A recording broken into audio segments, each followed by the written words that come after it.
IT job ఇది చాలామంది వాళ్ళ డ్రీమ్ జాబ్ కాకపోయినా ఈ జాబ్లో జాయిన్ అవుతారు for various reasons. IT job అంటే ఏంటి, అసలు వస్తుందా రాదా మనకి, ఇలాంటి సిచ్యువేషన్లు ఇలాంటి డౌట్లు చాలామందికి ఉంటాయి. మెయిన్ థింగ్, ఐటీ జాబ్ అనేది ఈజీగానే తెప్పించుకోవచ్చు. మీకు కొంచెం పలుకుబడి ఉండి, నెట్వర్క్ ఉండి, మీకు వాళ్ళు అనుకునేటట్టు మార్క్స్ కనుక ఉంటే మీకు ఐటీ జాబ్ ఈజీగానే వస్తుంది. అది చిన్నది పెద్దది పక్కన పెట్టండి, ఎందుకంటే మీ కెరియర్ ఎక్కడో ఒకటి స్టార్ట్ అవ్వాలి. అది చిన్న జాబా పెద్ద జాబా అనేది మనం ఆలోచించకూడదు ఇనీషియల్గా అయితే. సో ఎలాంటి జాబ్ జాయిన్ అవ్వాలి అనే కన్ఫ్యూజన్ కూడా ఉంటుంది. అంటే కంపెనీ ఏంటి, చిన్నది కంపెనీ, మన వాళ్ళందరూ పెద్ద పెద్ద కంపెనీలో ఎంఎన్సీలో జాయిన్ అయ్యారు, నేనేంటి చిన్న కంపెనీలో ఉన్నాను అనే ఆలోచన కూడా పెట్టుకోవద్దు. బికాజ్ ఆ కంపెనీ కనుక మీకు ఒక మంచి లెర్నింగ్ ఎక్స్పీరియన్స్ కనుక వస్తుంది అని మీకు చిన్న పిసర నమ్మకం ఏదైతే ఉందో దాన్ని నమ్ముకుని మీరు ముందుకు వెళ్ళిపోండి. ఎందుకంటే నేను వర్క్ చేసిన ఫస్ట్ 3-4 కంపెనీలు కూడా చాలా చిన్న కంపెనీలు. అంటే అవి ఒక రూమ్లో ఉన్నాయి, ఒక బిల్డింగ్లో ఉన్నాయి, వేరే బ్రాంచ్లు ఎక్కడా లేవు, పట్టుమని 50 మంది కూడా ఉండరు కంపెనీలో. బట్ నేను అలాంటి కంపెనీల్లో జాయిన్ అయ్యి ఎంతో నేర్చుకున్నాను. టు బి ఆనెస్ట్, నేను తర్వాత 4 years ఒక పెద్ద ఎంఎన్సీకి పనిచేశాను. అయినా కూడా అందులో నేర్చుకున్న దానికన్నా నేను ఈ ఫస్ట్ 4 ఏళ్లలో ఈ 3 కంపెనీల్లో నేను నేర్చుకున్నది చాలా ఎక్కువ. అంటే ఇది నేను ఇప్పటికీ కూడా యూజ్ చేసుకుంటూ ఉంటాను నా ఎక్స్పీరియన్స్లో. ఇప్పటికీ నాకు 16+ years ఐటీ ఎక్స్పీరియన్స్ ఉన్నా నాకు నా ఫస్ట్ ఇనీషియల్ 5-6 years నేర్చుకున్నదే నాకు ఇప్పటివరకు ఇంకా రన్ అవుతుంది నా మైండ్లో, టు బి ఆనెస్ట్. సో అది మీకు కూడా చాలా ఇంపార్టెంట్. ఐటీ కెరియర్లో ఎప్పుడైనా సరే ఫస్ట్ 3 to 5 years అనేది చాలా చాలా ఇంపార్టెంట్. మీరు ఎంత కష్టపడి వర్క్ చేసి ఎంత కష్టపడి నేర్చుకుంటారో అది మీ లైఫ్ లాంగ్ మిమ్మల్ని కాపాడుతుంది. మీరు ఇన్నాళ్ళు చదవకపోయినా, ఇన్నాళ్ళు మీకు చదువు రాకపోయినా సరిగ్గా ఈ ఫస్ట్ 2-3 ఏళ్ళు ఐటీలో జాయిన్ అయిన తర్వాత మీరు మీ బెస్ట్ ఇవ్వడానికి ట్రై చేయండి. మీకు రాకపోయినా మీరు మీ కృషిని అలాగా పైకి తీసుకెళ్ళడానికే ట్రై చేయండి. అంతేకాని నాకేం రావట్లేదు, నేనేం చేయని కోడింగ్, నాకు రాదు, ఎంత ట్రై చేసినా ఇది సాల్వ్ అవ్వట్లేదు అని చెప్పి పక్క చేయించడం, ఏదో అలా చేయించుకోవడం వల్ల మిమ్మల్ని మీరు మళ్ళీ మోసం చేసుకుంటున్నారు. అంటే ఇన్నాళ్ళు మీరు చదువు ఎలాగైతే మీరు పక్కన పెట్టారో అది చూడొచ్చులే చేయొచ్చులే అని, అలాగే మీరు మీ కెరియర్ని కూడా పక్కన పెడుతున్నారు. సో దానివల్ల మీరు ఎక్కడికో పెద్ద దూరం వెళ్ళరు మీ జీవితంలో. మీరు 25 ఏళ్ళకే 26 ఏళ్ళకే మీ జీవితం అయిపోతుంది. To be honest, me career అయిపోతుంది. మీరు వేరేది ఏదో చూసుకోవాలి, లైక్ బిజినెస్ పెట్టుకోవాలి, డబ్బులు పెట్టుకునేదంతాను. మీరు ఐటీలో నేను సక్సెస్ అవ్వాలి, ఎలా లేదన్నా నాకు ఇదే దిక్కు అని అనుకుంటే మాత్రం ఫస్ట్ 3-5 years మీరు ఐటీలో గొడ్డు చాకరీ చేయాల్సిందే. అంటే వాడు ఇచ్చింది అలా టైపింగ్ చేయడం అని కాదు నా ఉద్దేశం. నేర్చుకోవాలి, దాన్ని ఎలా ఇంప్రూవ్ చేయాలి, మీ ఐడియాస్ని మీరు పైకి పెట్టి మీ బాస్కి వెళ్ళి చెప్పి, బాస్ నేను ఈ ఐడియా అనుకుంటున్నాను, ఇన్నాళ్ళు మనం ఇలా చేసాం, ఇప్పుడు ఇలా చేస్తే ఎలా ఉంటుంది, బీట్ రాంగ్, తప్పైనా పర్లేదు, మీరు వెళ్ళి మీ బాస్కి చెప్తే మీ బాస్కి ఒక ఐడియా వస్తుంది. ఓకే, వీడు ఆలోచిస్తున్నాడు దీని గురించి వీడు రెగ్యులర్ వర్క్ కాకుండా దీని గురించి వీడు ఒక 10 నిమిషాలు ఆలోచించాడని మీ బాస్ ఆలోచిస్తాడు, నిజమైన మంచి లీడర్ అయితేను. బట్ పక్కన పెట్టేసినా సరే మీ ఐడియాని, మీరు ఆడి మనసుకి ఒక ఐడియా ఇచ్చారు, మీరు ఓకే ఇలాగ నేను చేస్తానని మీరు ఒక మాట అన్నారు, విట్స్ వెరీ గుడ్. ఇవాళ దీని గురించి అన్నారు, రేపు ఇంకోటి ఏదో అన్నాడు అనుకోండి మీ బాస్, మీరు దాని గురించి ఆలోచిస్తారు. ఓకే దీన్ని ఇలా ఎందుకు చేయాలి, దీన్ని ఇలా చేస్తే మనం ఇంకా ఎక్కువ టైం సేవ్ చేయొచ్చు, దీన్ని ఇలా చేస్తే మనకి ఎక్కువ రెవెన్యూ రావచ్చు అనే థాట్ మీలోకి మీరే డెవలప్ అవుతున్నారు దానివల్ల. సో ఇన్నాళ్ళు నేను సరిగ్గా చదవలేదు, ఐటీలో నేను నెగ్గనా అనే డౌట్ మీకుంటే చదువు వేరు, ఉద్యోగం వేరు, అది మాత్రం నిజం. అరే నాకు కోడింగ్ రాదు, నీ కోడింగ్ రాకపోతే నేర్చుకోగలవు. ఎందుకంటే నువ్వు నీ 18 ఏళ్ళు అప్పుడు నువ్వు ఇంజనీరింగ్లో జాయిన్ అయిన స్టూడెంట్ కాదు. ఇప్పుడు 22 ఏళ్ళు 23 ఏళ్ళు అంటే 4 ఏళ్లలో నీకు చాలా గ్రోత్ పెరిగింది నీ మైండ్లో. ఇది నీ ఇన్ఫర్మేషన్ని గ్రాస్ప్ చేసుకునే పవర్ కూడా నీకు పెరిగింది. ఆ విషయం నీకు తెలియదు, ఎందుకంటే ఈ లోపు నువ్వు చెత్త అంతా నేర్చుకుంటున్నావు. 22-23 వచ్చేసరికి క్రికెట్ గురించి, సినిమా గురించి ఇంకా ఈ చెత్తను ఎక్కువ డెవలప్ చేసుకుంటున్నావు. కానీ నిజంగా నువ్వు డెవలప్ చేసుకునే కేపబిలిటీ ఉన్న నీ కోడింగ్ స్కిల్స్ కానీ, నీ ఆటోమేషన్ స్కిల్స్ కానీ, నీ ఆర్టిఫిషియల్ ఇంటెలిజెన్స్ స్కిల్స్ కానీ, అనలిటిక్స్ స్కిల్స్ కానీ, ఇలాంటివి ఏమీ మీద నువ్వు ఇంకా దృష్టి పెట్టట్లేదు అనమాట. నిజంగా పెట్టి చూడు, ఏదో ఒక పాయింట్లో ఏదో ఒక టాపిక్ మీద నీకు గ్యారెంటీగా దాని గ్రిప్ వస్తుంది. ఆ గ్రిప్ని పట్టుకుంటే నీకు మొత్తం మీద నువ్వు పైకి వెళ్ళగలవు నీ జీవితంలో. అండ్ ఫస్ట్ 3-5 years నేను ఎందుకు నీకు ఇంపార్టెంట్ నేను చెప్తున్నానంటే, ఆ ఫస్ట్ 3-5 yearsలో బట్టే నువ్వు నెక్స్ట్ ఎక్కడికి వెళ్ళాలి అనేది డిసైడ్ అవుతుంది నీ లైఫ్లోను, నీ కెరియర్లోను. ఇప్పుడు ఒక చిన్న కంపెనీలో జాయిన్ అయ్యావు, ఆర్ పెద్ద కంపెనీలో జాయిన్ అయ్యావు, దాని తర్వాత నీకు అది నచ్చలేదు for some reason. After 2-3 years అరే ఏంట్రా ఇది, ఏం చేస్తున్నాం రా అని నీకు అనిపించవచ్చు. నీకు ఇలా అనిపించినప్పుడు ఏం చెయ్యాలి నెక్స్ట్ అని నీకు థాట్ వచ్చినప్పుడు నీవు ఎందులో టాప్, నువ్వు ఇందులో తోప్ అనేది నీకు ఒక్కడికే తెలుస్తుంది. నీ ఫ్రెండ్ ఎవడు చెప్పలేడు ఇక్కడ. నువ్వు బ్యాటింగ్ 1 డౌన్ బాగా దిగుతావు, 2nd డౌన్ బాగా దిగుతావు అనేది నువ్వు నీ ఫ్రెండ్ కూర్చొని అనలైజ్ చేసుకోవచ్చు. కానీ నువ్వు ఏ పర్టికులర్ లాంగ్వేజ్లో బాగా చేయగలవో, లేకపోతే నువ్వు a particular team or a particular రోల్లో నువ్వు బాగా చేయగలవు అనేది నీకే తెలుస్తుంది. ఇక్కడ కూడా నువ్వు మోసం చేసుకోకూడదు. నేను కోడింగ్ బాగా చేస్తాను, జావా చేస్తాను, జావా స్క్రిప్ట్ చేస్తాను, పైథాన్ చేస్తాను అని నీకు కనుక ఏదైనా ఒక ఐడియా ఉంటే దాంట్లో వెళ్ళిపో. లేదు నేను కోడింగ్ చేయలేకపోతున్నాను, పని ఆటోమేషన్ చేయగలను, లైట్గా స్క్రిప్టింగ్ చేయగలను అంటే క్యూఏ దాంట్లోకి వెళ్ళిపోతావు.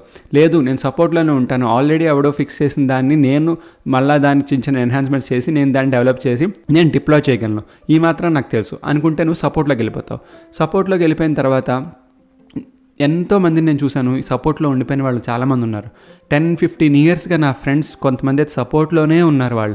వాళ్ళు వచ్చిన ఎన్హాన్స్మెంట్ని, ఆ బగ్స్ని, ఆ ఫిక్సెస్ని అవన్నీ చేసుకుంటూ 24/7 జాబ్ చేసుకుంటూ, అంటే 2 days వీకెండ్లా కాకుండా ఏదో ఒక వీక్లో 2 days వాళ్ళకి ఆఫ్ దొరుకుతుంది, అది వీకెండ్ అవ్వాలని లేదు, బట్ సపోర్ట్ చేసుకుంటూ ఉన్నారు. They are happy with that. As of now తిట్టుకున్నా ఏమనుకున్నా వాళ్ళకి జీతం అంటూ వస్తుంది, they are happy with that. కానీ నాకు సపోర్ట్ వద్దు, నేను 24/7 చేయలేను, నైట్ షిఫ్ట్లు చేయలేను అని అనుకుంటే, నేను క్యూఏ చేయగలను అనుకుంటే క్యూఏ మీద కాన్సన్ట్రేట్ చేయి. ఇది ఎప్పుడు నీకు ఫస్ట్ 3-5 yearsలో నీకు తెలిసిపోవాలి నువ్వు దేని మీద చేయగలవు అనేది. ఇది initial stages of your career. ఈ తర్వాత నువ్వు ఎప్పుడైతే ఒక క్యూఏ గానో, లేకపోతే ఒక డెవలపర్ గానో, ఒక లీడ్ గానో వెళ్ళడానికి నీకు 6th year నుంచి నీకు హెల్ప్ అవుతుంది నీ కెరియర్లో. అప్పుడు నువ్వు ఎప్పుడైతే ఈ ఫోకస్ని అంతా పెట్టి ఒక పర్టికులర్ రోల్లో నువ్వు కింగ్ అవుదాం అనుకోవడానికి ట్రై చేస్తున్నావో, ఆ రోల్లో నువ్వు ఫస్ట్ లీడ్ అవుతావు. అంటే నీ కిందకి ఒకరిద్దరు వస్తారు, నెమ్మదిగా యాడ్ అవుతారు నీకు రిపోర్ట్ చేసేవాళ్ళు. ఇప్పుడు వాళ్ళకి నువ్వు ఒక లీడర్వి. ఈ లీడర్షిప్ క్వాలిటీస్కల్లా నువ్వు నీ కెరియర్ 6th year కల్లా నువ్వు డెవలప్ అయిపోయావనుకో, you will be in a very good position ఫ్యూచర్లో. ఆ 6th yearకి నీకు ఒకరిద్దరు రిపోర్ట్ చేయడం మొదలు పెడితే వాళ్ళ కెరియర్ని నువ్వు గైడ్ చేస్తూ ఉంటావు. ఎలా అంటే ఇప్పుడు వాళ్ళకేమైనా డౌట్స్ ఉన్నప్పుడు, వాళ్ళకి కూడా ఇలాంటి సిచ్యువేషన్లో ఉన్నప్పుడు, అరే నేను ఇప్పుడు డెవలప్మెంట్లో ఉన్నాను, ఇప్పుడు క్యూఏలోకి వెళ్ళాలా, లేకపోతే ఏంటి నాకు డెవలప్మెంట్ నచ్చట్లేదు, ఈ పర్టికులర్ ప్రోగ్రామింగ్ లాంగ్వేజ్ నాకు అర్థం కావట్లేదు, లేకపోతే ఎవ్రీ 6 monthsకి కొత్త వెర్షన్ వస్తుంది, ఇది నేను నేర్చుకోలేకపోతున్నాను అని చెప్పి క్యూఏలోకి వెళ్ళి ఒక 3-4 టూల్స్ నేర్చుకుని అందులోనే ఉంటావా? లేకపోతే వేరే డెవలప్మెంట్ ఉన్నాయి, లైక్ డేటా అనలిటిక్స్ కానీ, డేటా వేర్హౌసింగ్ కానీ, జస్ట్ కోడింగ్గా కాకపోయినా ఇలాంటి స్క్రిప్టింగ్ లాంగ్వేజెస్లు, స్క్రిప్టింగ్లు ఇలాంటివన్నీ చేసుకుంటూ అలాంటి వాటిల్లో నేను తోపు అవ్వగలనా, ఇలాంటి ఐడియాలన్నీ నువ్వు నీ సబార్డినేట్స్కి ఇవ్వడం జరుగుతుంది నీకు ఆ 6th year లీడ్ అయినప్పటి నుంచి. కానీ వాళ్ళకి నువ్వు నిజంగా ఇవ్వాలి అంటే నీ ఎక్స్పీరియన్స్ నుంచి ఇవ్వాలి. నువ్వు ఎక్కడ ఇది బుక్లో చదివి వాడు అడిగిన క్వశ్చన్ ఆన్సర్కి చేసే పద్ధతిలో ఉండదు ఆ సిచ్యువేషన్. నీకు ఆల్రెడీ నీ లైఫ్లో నువ్వు నీ ఫ్రెండ్స్ని నువ్వు అనే ఫేస్ చేసిన ఎక్స్పీరియన్స్ని బట్టి నువ్వు గైడ్ చేయాలి వాళ్ళని. సో అది కూడా చాలా ఇంపార్టెంట్. మనం ఏం గైడ్ చేస్తున్నాం, కరెక్ట్గా గైడ్ చేస్తున్నామా లేదా? నువ్వు లేజీగా ఉంటే నీ సబార్డినేట్స్ కూడా లేజీగా ఉంటారు. నువ్వు చలాకీగా ఉండి చురుగ్గా ఉంటే వాళ్ళు కూడా అలాగే చురుగ్గా ఉండడానికి ట్రై చేస్తారు. సో నువ్వు ఒక జనరేషన్కి ఒక పాత్ వేస్తున్నావు అక్కడి నుంచి. ఆ తర్వాత నాకు ఇవన్నీ బోర్ కొట్టేసాయి, కానీ నాకు ఐటీలోనే ఉండాలని ఉంది, ఏదో ఒకటి చేయాలని ఉంది అనుకున్నప్పుడు మేనేజ్మెంట్లోకి వెళ్తే ఎలా ఉంటుంది? ఒక ప్రోగ్రామ్ మేనేజ్ చేయగలనా, ఒక ప్రాజెక్ట్ మేనేజ్ చేయగలనా అంటే నీకు నువ్వే ఒక క్వశ్చన్ వేసుకోవాలి. ఒక ప్రాజెక్ట్ని ఎలా మేనేజ్ చేయగలవు నువ్వు? ఇప్పుడు ఒక సినిమాకి వెళ్ళాలి నువ్వు. నేను ఎగ్జాంపుల్ ఎందుకు సినిమా గురించి చెప్తానంటే, మన అందరం ఒక సినిమాకి అనే కాన్సెప్ట్కి బాగా కనెక్ట్ అయి ఉంటాం కాబట్టి రెగ్యులర్గా, సినిమాకి కానీ క్రికెట్కి కానీ. సో ఇప్పుడు ఒక చోటకి సినిమాకి వెళ్ళాలి, ఒక హాల్ నీకు ఒక 45 minutes దూరంలో ఉంది. నువ్వు ఒక 1 hour ముందు వెళ్తే కానీ టికెట్లు దొరకవు. పోనీ టికెట్లు దొరికేసాయి నీకు, కానీ ట్రాఫిక్ ఉంది, నీకు తెలియాలి సినిమాకి వెళ్ళాలి నువ్వు ఆ పలానా ప్లేస్కి. ఇప్పుడు నువ్వు ప్లాన్ చేసుకుంటున్నావు చూడు, నేను 45 minutesలో అక్కడికి వెళ్ళాలంటే ఈ ట్రాఫిక్ నీ 15 minutes ఉండాలంటే నాకు 1 hour నాకు బఫర్ ఉంది, ఈ 1 hour పెట్టుకుని నేను వెళ్ళాలి, బైక్ పార్క్ చేసుకుని నేను ట్రైలర్ కూడా మిస్ అవ్వకూడదు, స్టార్టింగ్లో పాప్కార్న్ కొనుక్కొని లోపలికి వెళ్ళాలి అంటే నాకు ఇంకో ½ గంట కావాలి. ఈ టైము, ఈ క్యాలిక్యులేషన్ అని నువ్వు ఎలా అయితే పెట్టుకుంటున్నావో, ఒక స్టెప్ తర్వాత ఒకదాని తర్వాత ఒకటి, ఇది నీ ఓన్ ప్రాజెక్ట్ నువ్వు మేనేజ్ చేస్తున్నావు. ఒక సినిమాకి నువ్వు తీసుకున్న సినిమాకి నువ్వే టైంకి వెళ్ళకపోతే ఒక ప్రాజెక్ట్ని వేరే టీములతోటి నువ్వు ఎలా డెలివర్ చేయగలవు? నువ్వు డెలివర్ చేయలేవు. సో నీకు కనుక ప్రాజెక్ట్ మేనేజ్మెంట్ ఇంట్రెస్ట్ ఉంటే నువ్వు కొన్ని కోర్సెస్ చేయాలి. దానికి ఆ కోర్సెస్ చేసినప్పుడు అదంతా కూడా మళ్ళీ మనకి ఇంజనీరింగ్లో ఐ డోంట్ నో మీకు మెఫా అనే సబ్జెక్ట్ ఉందో లేదో నాకు తెలియదు, కానీ సో బేసిక్గా థియరిటికల్ బాగా చదవాల్సి వస్తుంది మీరు ప్రాజెక్ట్ మేనేజ్మెంట్ కనుక వెళ్తే. దానికి టర్మినాలజీ, దాని జార్గన్, అదంతా డిఫరెంట్ లాంగ్వేజ్ అంటే నేను మళ్ళీ ఇది హై లెవెల్, లో లెవెల్ లాంగ్వేజ్, జావాలా, పైథాన్ లాగా అనుకోకండి. మీరు మాట్లాడే వొకాబ్ అదంతా కూడా చాలా డిఫరెంట్గా ఉండాలి బేసిక్గా మీరు కనుక ప్రోగ్రామ్ మేనేజ్మెంట్కి వెళ్తే. సో ఈ ప్రాజెక్ట్ మేనేజ్మెంట్, ప్రోగ్రామ్ మేనేజ్మెంట్కి వెళ్ళినప్పుడు మీకు మీ ఓన్ ప్రాజెక్ట్స్ని, ఈ చిన్న చిన్న టాస్క్ని మీరు డైలీ చేసే వాటికే మీరు ఒక డిసిప్లిన్గా, పంక్చువల్గా లేకపోతే ఒక ప్రాజెక్ట్ని మీరు రన్ చేయలేరు. ఓకే, రన్నింగ్ ఏ ప్రాజెక్ట్ వినడానికి, చూడడానికి చాలా ఈజీగా ఉంటుంది. బట్ మీరు ఒక ప్రాజెక్ట్ని రన్ చేయడానికి మీకు ఒక పంక్చువాలిటీ, డిసిప్లిన్ రెండు కావాలి. సో మీ దగ్గర ఉంటేనే మీరు దీనికి సూట్ అవుతారని నేను చెప్తున్నాను. ఓకే, మీరు అవి లేకుండా నేను వెళ్ళిపోతాను అంటే యూ విల్ ఫేస్ ట్రబుల్ అంతే ఆ టైంలో. సో నా సజెషన్ ఏంటంటే మీ ఇంట్రెస్ట్ బట్టి, మీ అసెట్ బట్టి మీరు ఎందులోకి వెళ్ళాలనేది నిశ్చయించుకోవాలి. సో ఇది చాలా ఇంపార్టెంట్. ఇప్పుడు మనకి సపోర్ట్ ఎవరు ఉంటారు? మనకి మేజర్ సపోర్ట్ మన లీడర్, అంటే మనం రిపోర్ట్ చేసే వాళ్ళే ఉండాలి యూజువల్గా అయితే. కానీ మీకు డౌట్లు ఆర్ మీకు ఇలాగా సిచ్యువేషన్ ఉండొచ్చు చాలామందికి.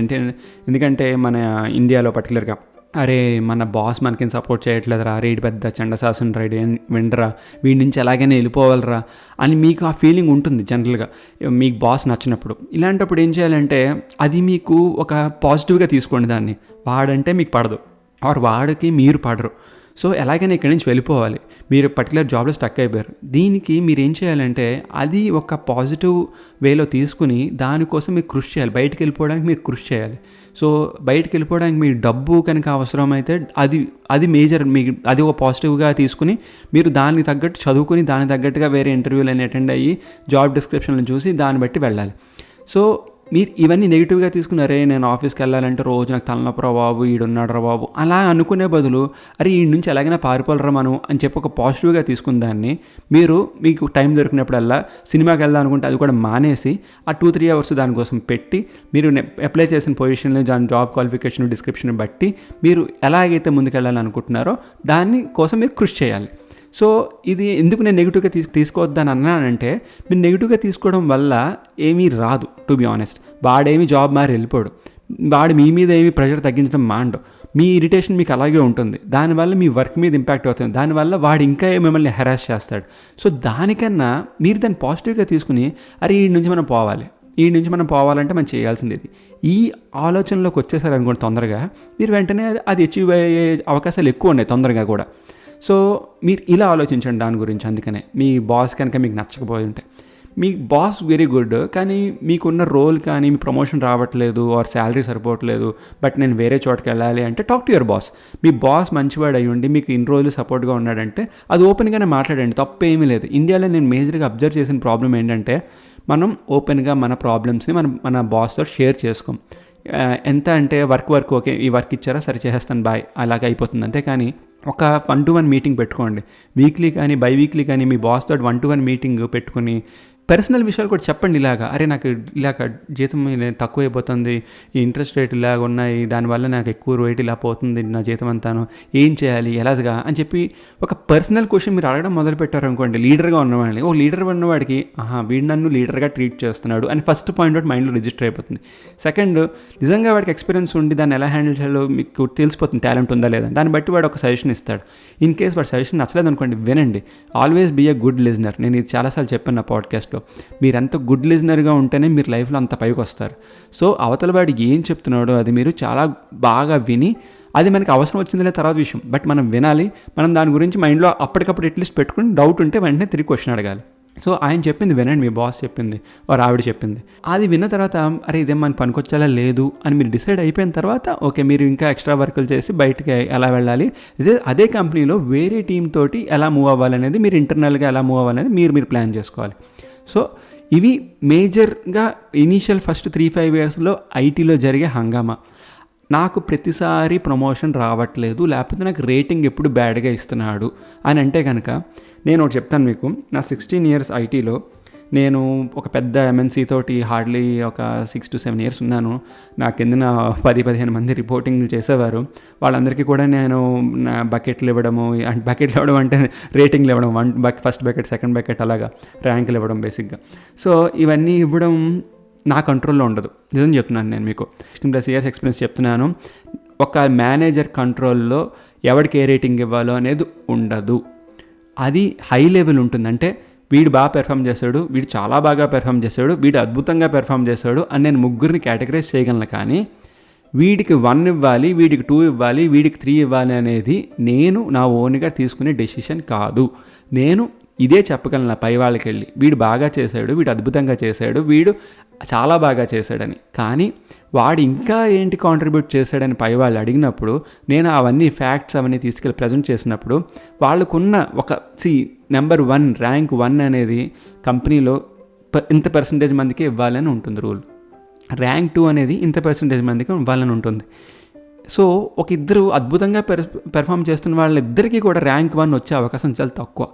సో వాడికి ర్యాంక్ 1 రాకపోవడం వల్ల వాడు కొంచెం డిసప్పాయింట్ అవుతాడు. ఆబ్వియస్లీ నేను కూడా వాళ్ళలాగే చేశాను కదా, వాడికన్నా ఇదిగా చేశాను కదా, నేను అసలు వెకేషన్ కూడా తీసుకోలేదు కదా, నేను రాత్రి పగలు కష్టపడ్డాను కదా, వాడికి ర్యాంక్ వచ్చింది, నాకు ర్యాంక్ 2 వచ్చింది, ఎందుకు ఇలాగా అని చాలా కన్ఫ్యూజన్ ఇదంతా ఉంటుంది. బట్ టు బీ ఆనెస్ట్, దానివల్ల మీ ప్రమోషన్ ఇంపాక్ట్ అవుతుంది అండ్ మీ బోనస్ కొంత పర్సంటేజ్ వరకు ఇంపాక్ట్ అవుతుంది, కానీ ఓవరాల్గా మీ కెరీర్ ఇంపాక్ట్ అవ్వకూడదు దానివల్ల.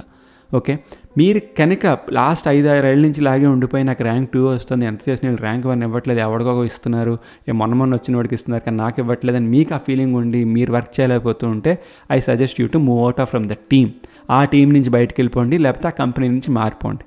ఓకే, మీ బాస్ మారిపోతే ఇంకా మంచిది. మీకు కనుక ఆ టీం అంతా అలవాటు అయ్యి బాగానే ఉంటే మీ బాస్ జనరల్గా మారడు. సో మీరే బయటకు వెళ్ళిపోవడానికి ప్రయత్నించండి.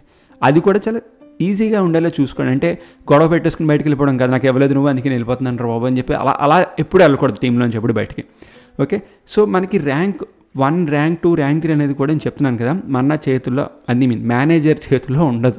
నేను యాజ్ ఏ ప్రోగ్రామ్ మేనేజర్గా నేను చెప్తున్నాను, నేను ఎన్నోసార్లు ఇచ్చాను ర్యాంకులు 1, 2, 3, బట్ ఏది కూడా నాకు పైనుంచి వచ్చింది. వాళ్ళ దగ్గర ఒక పర్సంటేజ్ ఉంటుంది, ఆ పర్సంటేజ్ ఈ పలానా పోర్ట్ఫోలియో వాళ్ళకి డివైడ్ చేస్తారు. ఆ పలానా పోర్ట్ఫోలియోలో ఎవరెవరు ఎంత ఇవ్వాలి అనేది కూడా పైనుంచి VP, డైరెక్టర్ వీళ్ళ దగ్గర నుంచి వస్తుంది. సో అక్కడి నుంచి మా టీంలో ఓకే విజయ్ నీ టీంకి మేము ఓన్లీ 2 ర్యాంక్ 1s ఇస్తాము, 5 ర్యాంక్ 3s ఇస్తాము, మిగిలిన ర్యాంక్ 2s ఇస్తాము, ఇలా చెప్తారు. అందులోంచి మనం పిక్ చేసుకోవాలి ఏ ర్యాంక్ 1 అని. మళ్ళీ నేను ర్యాంక్ 1 పిక్ చేసుకున్నాక నేను వెళ్ళి సపోర్ట్ చేసుకోవాలి నా స్టేట్మెంట్ని, నేను వీడిని ఎందుకు ర్యాంక్ 1గా పిక్ చేశానని. ఓకే, ఇప్పుడు వాడికి కనుక ఏదైనా డైరెక్టర్కి, VPకి వాళ్ళు ఇచ్చిన మాటలు ఉంటాయి కొన్ని డైరెక్ట్గా ఎంప్లాయీస్కి, దాన్ని బట్టి కూడా నేను ఇచ్చిన డెసిషన్ని మళ్ళీ చేంజ్ చేసే అవకాశం ఉంటుంది. సో ఏది కూడా డైరెక్ట్గా నా మేనేజర్ చేతిలో ఉండదు. సో మీ మేనేజర్ మీకు ఇవ్వలేదు అనే ఫీలింగ్ మాత్రం పెట్టుకోకండి, అన్లెస్ అది పర్సనల్ గ్రడ్జ్ ఏదైనా ఉంటే తప్ప. మీరు వాడిని ఏదైనా హెరాస్ చేయడమో లేకపోతే వాడు పార్కింగ్ లాట్లో వీడి మీద అనడమని తప్పితే నాకు తెలిసి జనరల్గా ఎవరి మీద ఎవరికి గ్రడ్జ్ అనేది ఉండదు. అది మీ వర్క్ స్టైల్ బట్టి, మీరు చేసిన వర్క్ బట్టి, మీరు డెలివర్ చేసిన ప్రోగ్రెస్ బట్టి కొంత ఇంపాక్ట్ ఉంటుంది, కానీ ఓవరాల్గా ప్రతి టీంలోనూ ఇది కామన్ సిచ్యువేషనే. సో మీకు రాకపోతే కనుక ఫీల్ మాత్రం కాకండి, it is nothing.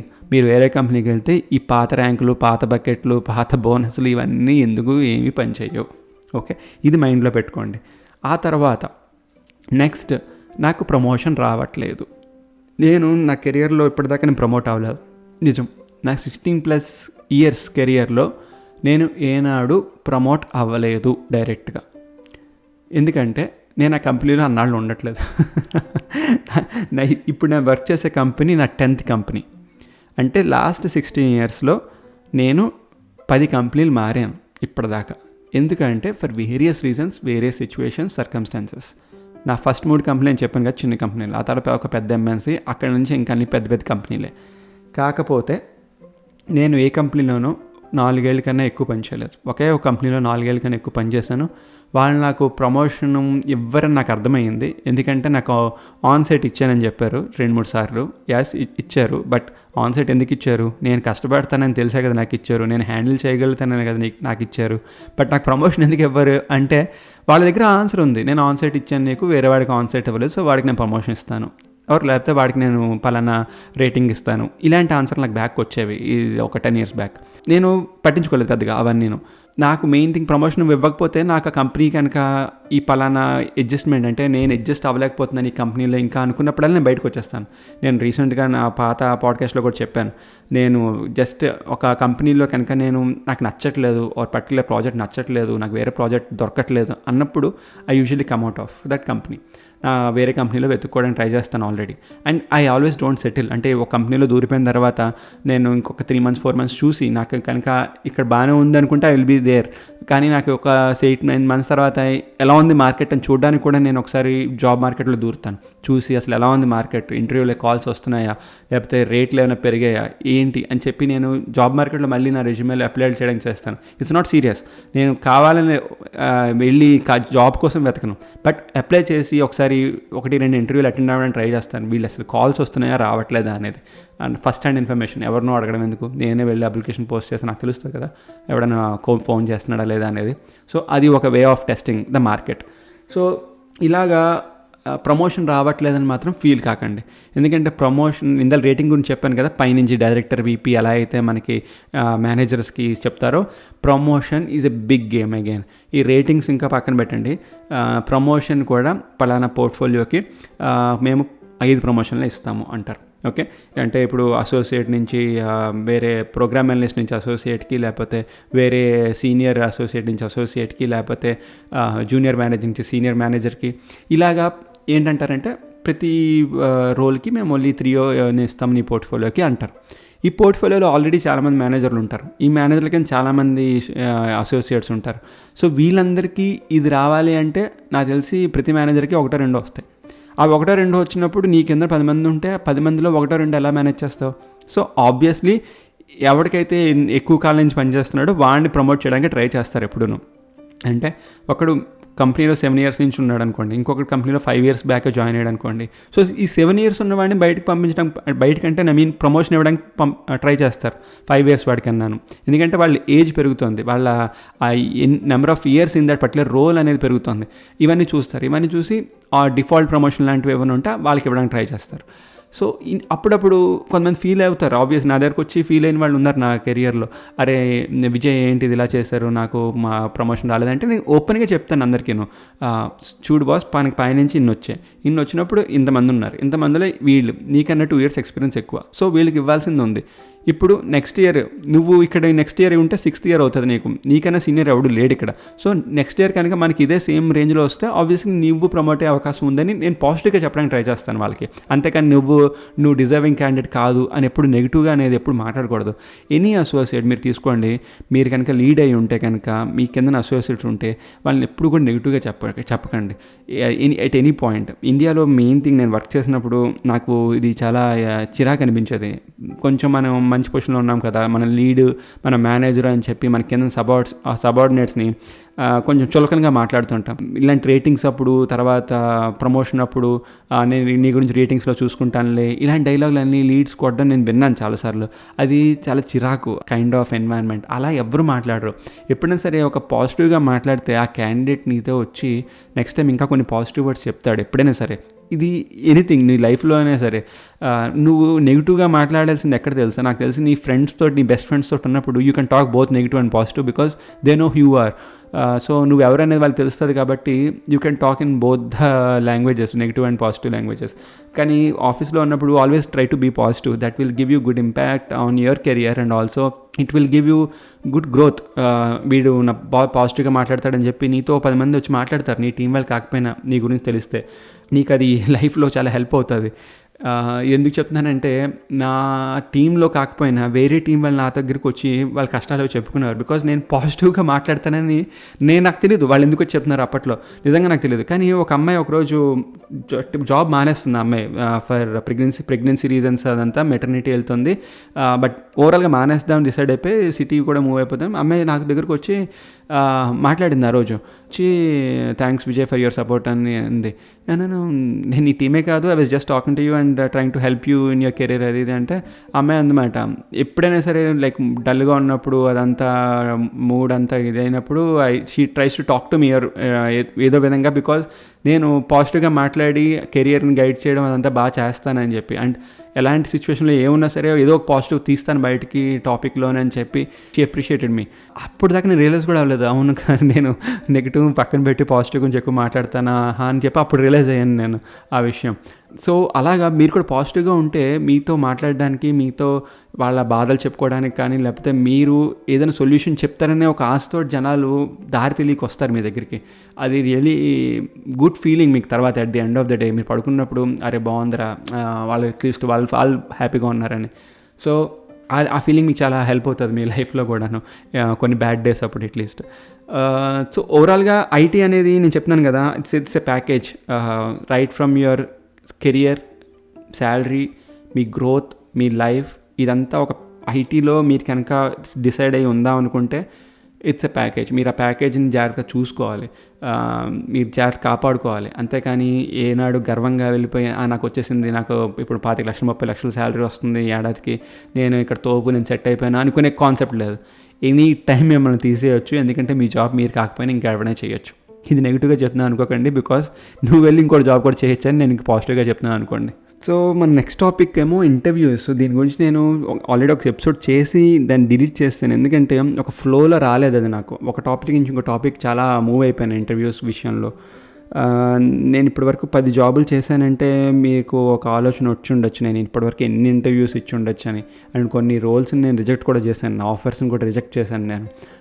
So imagine ఎన్ని ఇంటర్వ్యూస్ ఇచ్చి ఉంటానని. నాకైతే లెక్కలేదు, బట్ నేను అటెండ్ అయిన కంపెనీస్ అవన్నీ నాకు తెలుసు. అట్లీస్ట్ నేను ఏ కంపెనీలకి అప్లై చేశాను, ఏ కంపెనీలు నాకు నుంచి కాల్ వచ్చాయి, అదంతా నాకు జ్ఞాపకం అయితే ఉంది ఓవరాల్గా. ఇండియా అండ్ నేను వర్క్ చేసిన కంట్రీస్లో ఇప్పటిదాకా Canada is my 5th country. Work చేస్తున్న కంట్రీస్లో కెనడా నా 5th country and 10th company and 16+ years in IT. ఎప్పుడు ప్రమోషన్ అనేది రాలేదు, ఎప్పుడు 1-2 బకెట్స్లోనే ఉండేది నా రేటింగు. అయినా సరే ప్రమోషన్కి నేను పెద్దగా ఫైట్ కూడా చేసింది లేదు, బికాజ్ నేను ఈ కంపెనీలో ఎక్కువ కాలం ఉండను. సో ఎప్పుడు దాని గురించి ఫైట్ చేసింది లేదు. So when you know you want something, you know exactly what to do.